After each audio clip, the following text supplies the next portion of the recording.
안녕하세요. 반갑습니다. 저는 룩셈부르크에서 활동하고 있는 홍승표입니다. 이번 발표회를 통해서 일단 한국 전통 금융 소비자들이 굉장히 어려워하거나 아니면 좀 멀게 느껴지는 유럽 금융시장에 대해서 설명해 드리고, 거기다가 유럽 금융시장 내에 디지털 금융 혹은 디지털 자산, 즉 가상자산이 어떻게 규제가 되는지 말씀드리려고 설명회를 주최하게 되었습니다.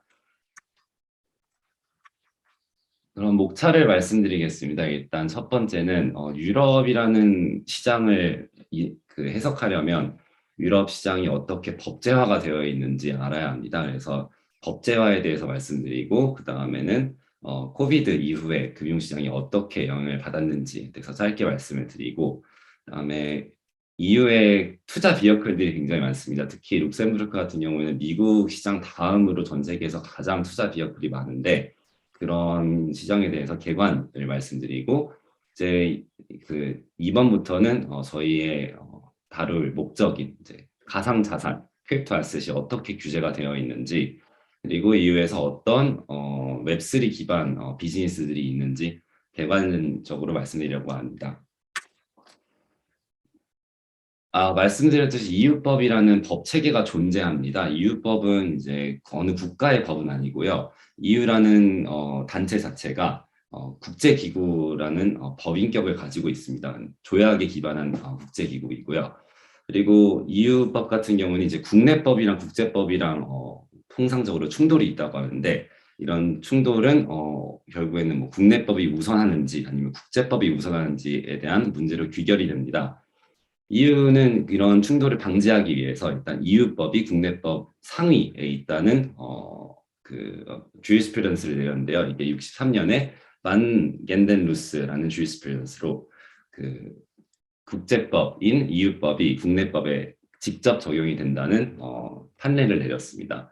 그 후에 이제 64년에 코스타 에넬이라는 굉장히 유명한 판례를 의해서 결국에는 EU법이 국내법, 개별 국가 가입법의 상위에 있다는 그런 EU법의 우위를 수용해왔고요. 그래서 결론은 유럽법이라는 독자적인 법 체계를 저희는 가지고 있습니다.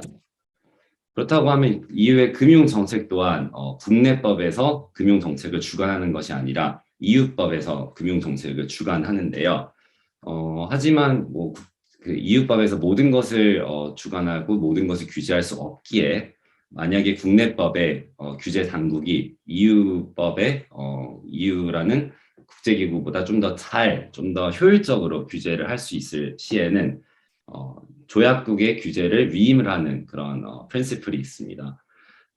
EU 차원에서 금융 규제를 만드는 기구는 흔히 말해서 에코핀이라는 기구인데요. 에코핀 같은 경우는 이제 EU 가입국 27개국의 모든 재무부 장관들이 모여서 합의를 하는 합의체입니다. 이 합의체는 굉장히 영향력이 큰데요. 지금 크리스틴 라가르드라고 아시겠지만 이제 IMF 총재를 역임을 하고, 현재 유로피안 센트럴 뱅크, 유럽 중앙은행 총재를 역임을 하고 있는 총재가 이 에코핀에서 프랑스 재무부 장관 출신으로 프레지던시, 즉 제일 큰 프레지던트를 역임한 바가 있을 정도로 EU 혹은 이제 국제 전 세계 경제 혹은 금융 정책에 많은 입김을 가지고 있습니다. 간략하게 말씀드리자면 이 EU 금융시장 관련 기관들은 이제 4개 정도로 나뉘는데요. 첫 번째는 EU 중앙은행, 유럽 중앙은행이 있고, 중앙은행 같은 경우는 통화정책, 유로화를 발행하는 통화정책을 하고 있고, 그 다음에 중대한 크기의 은행들, EU 내에서 영업행위를 하는 은행들 중에서 자산 규모가 30조 이상인 은행들에 대한 직접 관리 감독을 합니다. 그 다음에 European Banking Authority, 유럽 은행 감독원이 있는데요. EBA 같은 경우는 은행들을 직접 관리 규제 감독하는 역할을 맡고 있고, 그다음에 이제 European Securities and Markets Authority (ESMA라는 기관이 있는데요. 이거는 우리나라의 금감원이 이제 한국 금융시장을 금융 당국을 규제한다면, 이 ESMA 같은 경우는 유럽 전체 금융시장을 규제하고 관리 감독을 합니다. 마지막으로 제가 살고 있는 룩셈부르크에 이제 European Investment Bank, 유럽 투자은행이 있는데, EIB 같은 경우에는 뭐 직접 회사에 투자를 하기도 하고 아니면 간접적으로 뭐 인프라스트럭처 펀드에 투자를 함으로써 유럽 내 투자 활동을 종용하는 기관이라고 보시면 됩니다. 그 코로나 이후로 유럽 시장은 그렇게 많이는 영향을 받지 않았습니다. 오히려 밸런스 시트가 늘어나는 정도로 그 금융시장 같은 경우는 많이 엑스펜션이 있었는데요. 뭐 일단은 2008년에 유로존 금융위기 이후에 그 최소 자본금 비율을 좀 높게 설정한 바젤 3라는 기준이 있습니다. 그래서 그거를 EU 전체의 은행이 적용하다 보니까 뭐 금융 리스크가 상당히 적어가지고 결국에는 코로나 이후로 금융시장은 굉장히 건전성이 많은 시장이라고 보시면 됩니다. 그러면 넘어가서 룩셈부르크 펀드 시장에 대해서 말씀을 드리고자 합니다. 일단 미국에 이어서 세계에서 가장 큰 펀드 시장 규모를 가지고 있는데요. 아마 가액으로는 거의 1경원 정도 펀드 아셋 언더 매니지먼트가 있습니다. 그리고 이 크기는 사실 프랑스랑 영국의 모든 펀드 시장을 다 합친 시장보다 더 큰 크기인데요. 그 룩셈부르크 같은 경우는 우리나라 펀드의 80%, 우리나라 펀드 총 시장의 80% 시장이 룩셈부르크에서 설립이 된 룩셈부르크 펀드를 한국에서 판매하는 정도로 한국에도 많은 연관성이 있습니다. 그리고 이 펀드 시장은 뭐 이제 2010년부터 2020년까지 꾸준히 성장세를 가지고 있고요. 그리고 펀드 시장 자체가 이렇게 성장세를 가지고 성공적인 이유는 룩셈부르크 법 내에 이제 유시즈라는 그 우리나라 말로 집합 투자 기구라는 법적인 그 펀드가 있는데 이게 굉장히 투자자에게 안정성을 제공해주고 펀드 운용사들에게도 거의 기준으로 전 세계 기준으로 채택이 될 만큼 많은 반응이 있어가지고 좋은 반응이 있어가지고 룩셈부르크 펀드 시장이 굉장히 크다고 보시면 됩니다. 그러면 이제 EU 같은 경우는 2020년 9월 24일에 집행위원회라는 기구가 있는데요. EU 집행위원회는 EU 전반적인 정책을 통과라는 그런 정책 방향성을 제시하는 기구라고 보시면 됩니다. EU도 이제 전 세계에 발맞춰가지고 금융시장을 좀 더 디지털화하고 그리고 어떻게 좀 더 선진 금융을 도입할까라는 구상을 하다가 이제 디지털 금융 전략, 그 디지털 파이낸스 스트래티지라는 정책 제안서를 발표했는데요. 요거는 6분야로 나뉘어 있습니다. 첫 번째는 데이터 공유, 사이버 보안, 클라우드, AI, 가상자산, 규제 테크, 그리고 EID, Electronic Identification 이렇게 6개로 나뉩니다. 그중 제가 말씀드리고자 하는 거는 뭐 이거는 거의 유스 케이스라고 보면 되는데요. 예컨대 제가 방금 말씀드렸던 그 유시즈, 그 집합 투자 기구 같은 경우는 운용 사업자들은 다들 알겠지만 펀드를 운용하면서 규제 당국에 우리나라 같은 경우는 금감원이겠죠. 그 규제 당국에 모든 정보들을 제공해야 합니다. 어떻게 경영 공시를 하며 뭐 ESG 펀드라고 하면 어떤 투자를 해가지고 ESG 펀드라고 자신들이 명칭을 하는지 이런 모든 경영 공시들을 정말 많은 정보들을 다큐멘테이션을 제공해야 되는데요. 이런 다큐멘테이션을 통상적으로는 이제 매뉴얼리 혹은 이제 뭐 리서치하는 사람들이 비싼 인력을 가지고 사용을 해요. 그 인력을 투입해가지고 다큐멘테이션을 만들어가지고 제공을 해요. 규제당국에. 근데 요거 같은 경우는 이제 결국에는 빅데이터잖아요. 이게 규제에 대한 정보를 담고 있는 더큐멘을 그 규제 당국에다가 전송하는 것 자체가 빅데이터니까 이 빅데이터를 어토메이션하는 그런 그 사업자들이 여기 이제 유럽에는 많이 나타나고 있습니다. 그리고 이런 정보들은 굉장히 비싼 정보가 되어가지고 결국에는 그 모닝스타 아니면 Refinitiv Lipper, 그러니까 톰슨 로이터스 기구, 그 톰슨 로이터스 통신사에서 자체적으로 발행하는 펀드에 대한 정보 그 정보 제공 업체인데요. 이런 거는 뭐 가입을 하면 거의 블룸버그 터미널이랑 비슷한 가격을 낼 정도로 굉장히 많은 피를 가지고 가입을 하는데요. 그래서 정보 시장이 굉장히 괜찮다고 보시면 됩니다. 그다음에는 이제 유럽 같은 경우에는 그 페이먼트 서비스 업체들이 전 유럽을 통틀어서 한 17개 정도 이제 있다고 얘기하는데요. 우리나라 생각하시면 뭐 네이버 페이, 뭐 네이버 그 페이, 카카오페이 이런 게 페이먼트 결제 사업자잖아요. 근데 유럽에서 이제 결제 사업자가 거의 한 지난 3년 동안 2배 정도로 이제 증가할 만큼 결제 사업자에 대한 디맨드가 굉장히 크고 결제 사업이 굉장히 후지입니다. 후지다고 하면 우리나라처럼 이제 뭐 카카오페이로 돈 송금하는 게 이렇게 굉장히 효율적이지는 않고 그래도 기본적인 툴은 갖춰 있는데 기본적인 툴이라고 하면 페이팔 정도로 이제 생각하시면 됩니다. 그래서 한국에서 뭐 결제 사업자들 혹은 디지털 사업자들이 이런 쪽에 뭐 진출하면 유럽에 많은 기회가 있을 거라고 생각이 됩니다. 다음으로 들어가서 이제 가상자산에 대해서 말씀드리려고 합니다. 그 앞서 말씀드렸듯이 2020년 9월 24일에 EU 집행위원회가 전반적인 프레임워크 레귤레이션을 만들었다고 제안했다고 말씀드리지 않았습니까?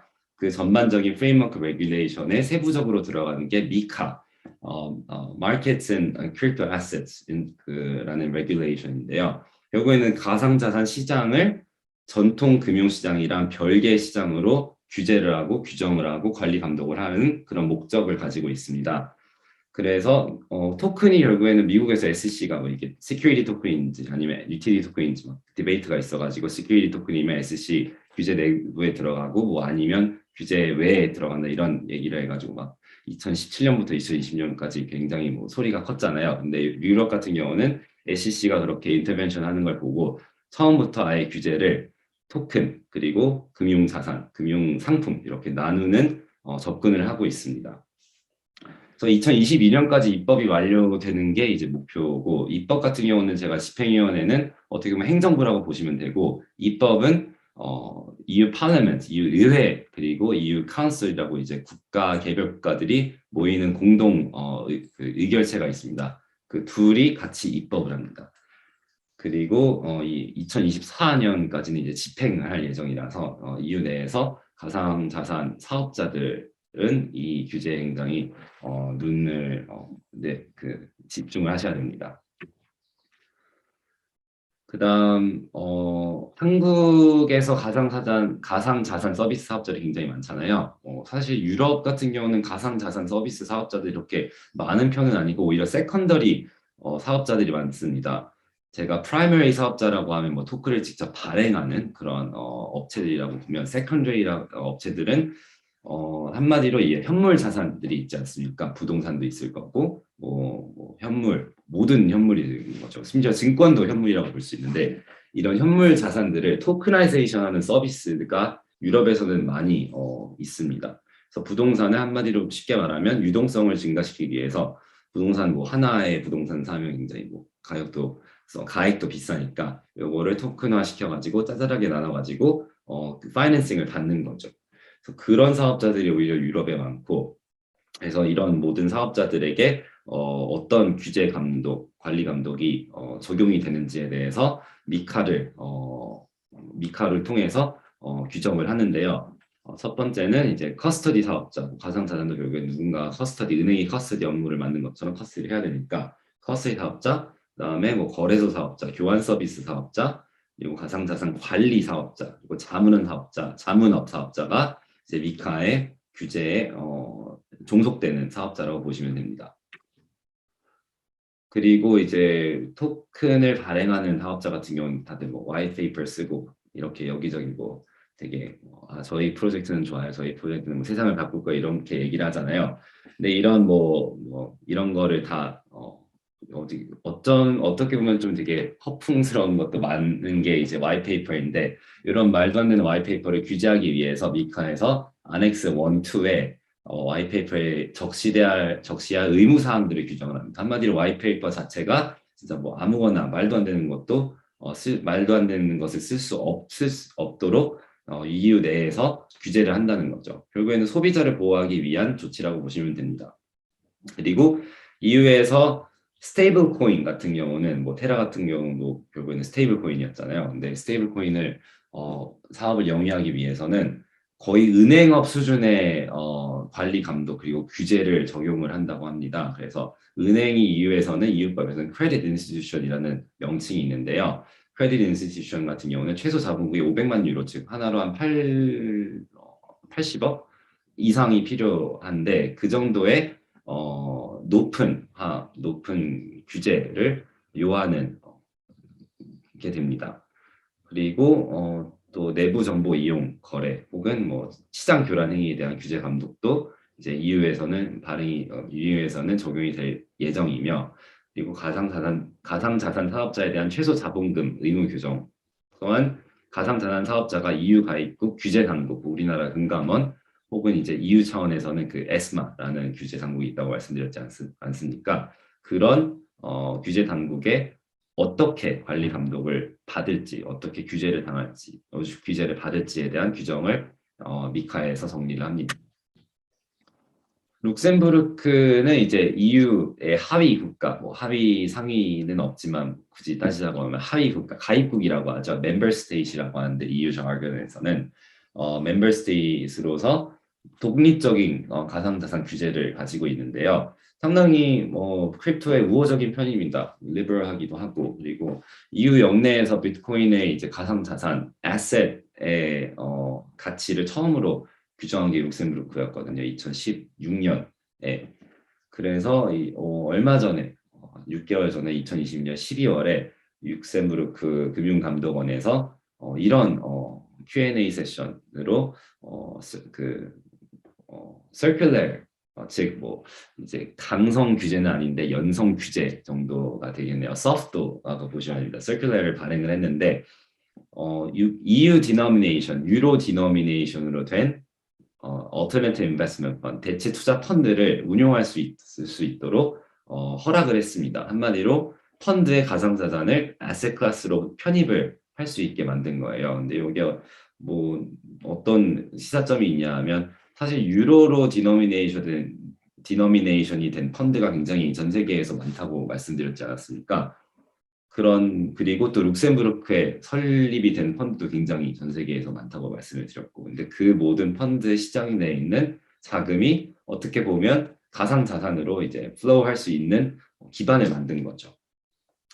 하지만 뭐 역으로 이제 은행 같은 경우도, 그런 은행업 하는 사업자들도 가상자산을 다루면 좋으니까, 특히 유럽 같은 경우는 금산분리가 없습니다. 금산분리라고 하면 우리나라 같은 경우는 거의 이제 은행이 매출을 볼 때, 영업이익을 볼 때 10에서 15%는 수수료로 매출을 보고, 그다음에 나머지 85에서 90%는 그 interest rate 차이, 예대마진이라고 하죠. 예대마진으로 수수료를 가져가는 그런 그 여신업밖에 못 하는데, 유럽 같은 경우는 여신업 플러스 투자업도 할 수 있습니다. 그래서 흔히들 생각하시는 뭐 고먼삭스라든지 그런 투자 은행들의 업을 모든 은행업을 받은 사업자가 할 수 있는 거예요. 그렇다고 하면 이제 은행들도 유럽 같은 경우는 투자은행들이니까 자기들도 가상자산에 이제 직접 투자를 가능하냐 이렇게 의뢰를 했는데, 그거는 안 되고 대신 수탁 업무는 할 수 있다는 의견서를 제출했습니다. 그리고 룩셈부르크를 보면 이제 크립토 아셋 스페이스가 굉장히 중요해진 거라고 뭐 예견을 하는 퍼센티지가 53%로 굉장히 높은 편입니다. 제가 말씀드렸듯이 룩셈부르크에서 크립토업이라고 하면 이제 real asset을 어떻게 토크나이제이션을 해서 서비스를 제공하는 서비스가 많다고 말씀드렸잖아요. 그래서 토크니가 그중 대표적인 서비스 제공 업체고요. 그리고 룩셈부르크에서 이제 어떤 가상자산 관련 서비스가 핫해질 거냐라고 물어봤을 때, 이제 크립토 아셋 커스터디 서비스, 수탁 업무가 굉장히 많은 필요로 가지고 간다고 얘기합니다. 수탁 비즈니스도 제가 말씀드렸듯이 이제 펀드로 운영을 하면 많은 다큐멘테이션을 제공해야 되잖아요. 수탁 비즈니스도 마찬가지입니다. 요거는 크레딧 스위스, 유명한 은행이죠. 크레딧 스위스 같은 경우는 이제 한화로 된 펀드가 한국에 많다. 그러니까 한국에서 판매되는 83%의 펀드 규모가 룩셈에서 발행되었다고 했잖아요. 그러면 뭐 한화로 발행하는 펀드가 있으면 결국은 한화에 대한 코리안 원에 대한 수탁 업무를 해야 돼요. 그래서 뭐 요거는 번외인데, 크레딧 스위스 같은 경우는 이제 SC 은행에다가 한화로 발행된 펀드에 대한 수탁 업무를 위임을 하고 영업 행위를 하면서 이제 수탁 비즈니스를 키워가는 걸 보는데, 이제 이거는 전통적인 은행업에 대한 수탁 비즈니스인데, 이게 크립토로 만약에 그 전가가 된다면 크립토 스탁 비즈니스 대행업, 한국의 크립토 스탁 비즈니스 대행업 제가 필요할 건데 이것도 스탁에 관심 있는 사업자분들은 눈여겨보면 좋을 것 같습니다. 제가 시간이 많이 없는 것 같아가지고 요거는 넘어가도록 하겠습니다. 중국은행에 대해서 어떻게 수탁 비즈니스를 하는지에 대한 전반적인 발표 자료입니다. 네, 그러면 룩셈부르크 그리고 유럽 금융시장 그리고 가산 자산 시장에 대해서 이렇게 프레젠테이션을 드리게 되었는데 일단 집중해 주셔서 감사드리고 질문 있으면 말씀해 주시면 제가 답변 드리도록 하겠습니다. 감사합니다.